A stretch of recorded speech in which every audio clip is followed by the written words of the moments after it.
Instructions for adapting the ClearBow. Adapt wire and acrylic work to the dental cast in your regular manner. Ensure that the acrylic plate and wire work are securely fixed onto the cast. This will prevent the ClearBow from pulling on the wire work and/or dislodging the acrylic plate when thermoforming in step 4. We recommend not removing the acrylic plate for trimming and polishing until the ClearBow is fully adapted. Step 1. Select the correct size ClearBow. The ClearBow ruler is divided into 2 parts. The green side of the ruler is used for measuring non-extraction cases, and the blue side is to be used for measuring unilateral or bilateral extraction cases. Measuring for non-extraction cases. Position and hold the green arrow at the distal of the first bicuspid. Wrap the ruler tightly around the labial of the anteriors until one of the black dots on the ruler is in line with the distal of the other first bicuspid. The number above this black dot indicates the ClearBow size required.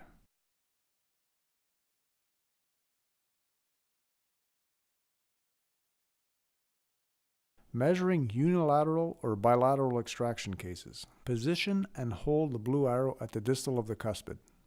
Wrap the ruler tightly around the labial of the anteriors until one of the black dots on the ruler is in line with the distal of the other cuspid. The number above this black dot indicates the ClearBow size required.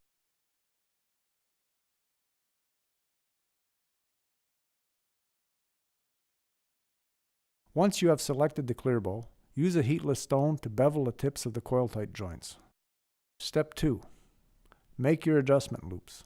To orient the ClearBow with the dental cast, ensure that the terminal loops at the end of the metal extensions are pointing towards the occlusal surfaces of the teeth.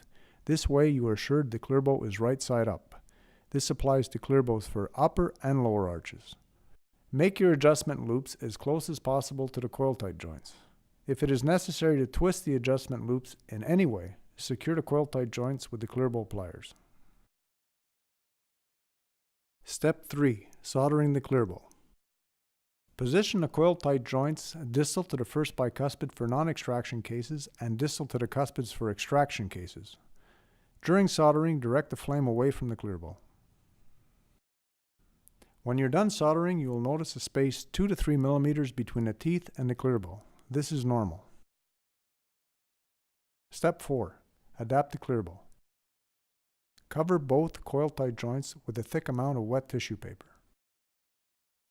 For laboratories using the 120-volt Steinel Ultra Heat SV803 heat tool, slide the fan speed switch to level 3 and set the temperature dial to 4. For laboratories using the 220-volt Steinel HL1910E heat tool, slide the fan speed switch to level 3 and set the temperature dial between 3 and 4. Heat the ClearBow in a side-to-side motion while using your tweezers to support the middle of the ClearBow. Stop heating after the ClearBow lightly touches the centrals. Keep the nozzle approximately 1 inch away from the surface of the ClearBow.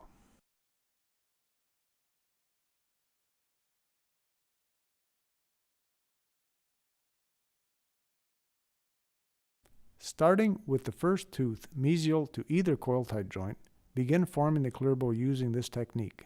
Heat, squeeze, remove heat, cool. Heat, squeeze, remove heat, cool. Heat, squeeze, remove heat, cool.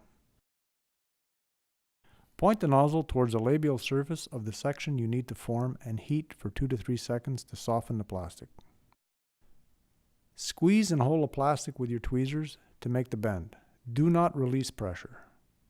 Remove the heat while still continuing to hold pressure on the bend. Cool the bend and tweezers together and then release pressure. Keep the adapted section of the ClearBow covered with wet tissue paper when heating the section beside it. Let's do this.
Adapting the ClearBow is very easy when you follow this technique.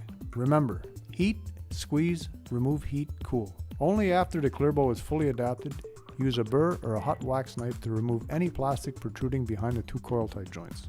Do not contact the ClearBow with trimming burrs, polishing wheels, or high shining buffs. If you're having trouble adapting the ClearBow, consult the other training videos, troubleshooting tips, and frequently asked questions on clearbow.com. Thank you.